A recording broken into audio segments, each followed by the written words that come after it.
secure voting, and we do. The group called Secure MI Vote is running a petition drive to bring voter ID and other common sense security provisions to the electoral process there. Just makes sense. Thank the you for effort watching, is in response and to please the subscribe, hit that Mark Zuckerberg's money, nearly like $17 button million and of comment. which were poured into Michigan Thank to you fund for voter watching, turnout and thank efforts you for last all the time, and new of course, subscribers. only in Democrat-dominated Together we're areas. doing it little by now, little. much of the money went to Detroit, where Biden YouTube got is starting to look at us as 94% of a the bigger vote. channel Nothing now. to see there, I'm sure. That's the city, of course, that cost the Republicans a Senate seat as well. Elk But the blood swampy twice a day, development, as so hit reported that by the subscribe and the Washington bell Free Beacon, is that Andy to get the Blunt, latest who's the updates. son of the Republican senator in leadership, Roy Blunt, has joined forces with the George Soros group called the 1630 Fund to spend $2.5 million to pay workers not to work on the petition drive. Can you believe this?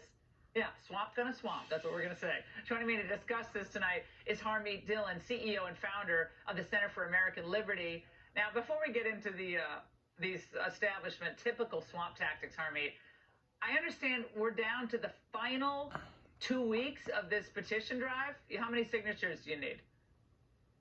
Yeah, that's right, Laura. So we need to, the effort needs to get 340,000 real signatures, meaning you have to have a margin above that, and the deadline is June 1.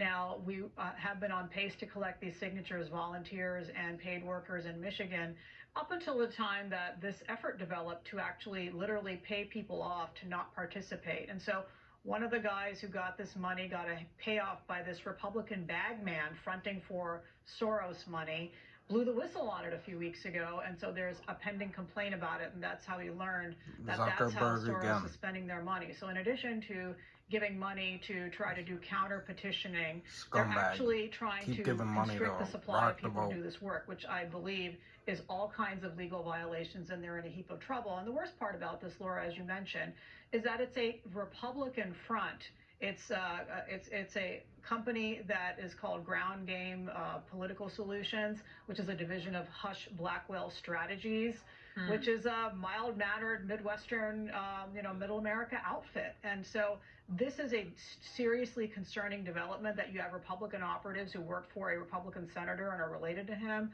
are actually furthering this anti-democratic agenda. Yeah, these are never-Trumpers. I mean, the Blunts are never-Trumpers. Now, Harmeet, this is what a Biden judicial nominee said back in 2017 about voter ID. Watch. It's inconsistent to denounce white supremacy but not repudiate voter ID laws. The photo ID bills disproportionately impact Black and brown voters. It disproportionately prevent Black and Latino voters from voting. And so you cannot say you are not for white supremacy, but at the same time be for disenfranchising Black and Latino voters. So, Harmeet, this is where we are. White supremacy equals